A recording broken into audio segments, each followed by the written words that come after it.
चलने के लिए। अब इस यात्रा में एक और युवा साथी को मैं बुलाना चाहता हूं, जो कि एक आदिवासी क्षेत्र से आई है, जिसका नाम है आसमा। देखने में आपको लगेगा कि ये तो 14, 15, 16 साल की बच्ची है, ये क्या यात्रा करेगी, लेकिन आपको एक और परिचय बताता हूं कि ये अपने क्षेत्र की सरपंच है, नवनिर्वाचित जो है कि पार्षद है। तो ऐसे युवा साथी से इस यात्रा को सच में, जो ये कहा जाता था कि गांधी में तो 60 साल के ऊपर ही लोग हैं, लेकिन इस 56 साल के 56 दिन की पदयात्रा में आपको सबसे ज़्यादा युवा चेहरे दिखेंगे, जो इस गांधी विचार से प्रेरित होकर के चले हैं। तो उन युवाओं का भी भले ही 1-1, 2-2 मिनट की बात आए, लेकिन उन्होंने क्या सीखा, क्यों आए, क्यों पहल किया, थोड़ा उनकी बात भी सुनना जरूरी है। तो मैं आसमा से निवेदन करता हूं कि आप आए, अपनी बात को रखें। धन्यवाद सर।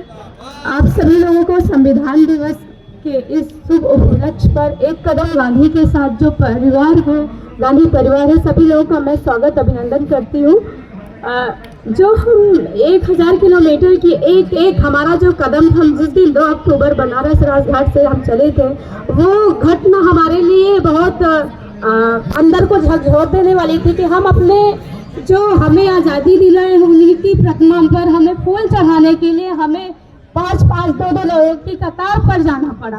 ये हमें एक शर्मनाक महसूस हुआ और हमको उस टाइम पे लग रहा था कि हमारी ये यात्रा दिल्ली किस रूप में पहुंचेगी, किस हिसाब से पहुंचेगी और क्या क्या हमारे बीच में चुनौती आएंगे। हमने 3 ऐसे जीवन को चुना और जीवन को देखा, जिसमें हमारे दादा राम धीरज जी, हमारे भाई, बड़े भाई नंदलाल मास्टर जी, अरविंद अंजुम जी और सर्व सेवा संघ के द्वारा जो ये चलाई जा रही थी यात्रा, दादा चंदन पाल जी। हमने देखा कि एक नौजवान, जिस दिन मैं पहला कदम रखी तो मुझे लगा था कि क्या यहाँ मैं कहाँ आई हूँ, मतलब एक अलग ही एनर्जी महसूस हो रहा था। लेकिन जब हमारे कदम बढ़े और कदम लगातार बढ़े और महिला और पुरुष और नौजवान और किशोरी और जो भी एक कदम एक साथ मिलाए, हम एक 25-26 राज्यों से जब एक साथ हुए,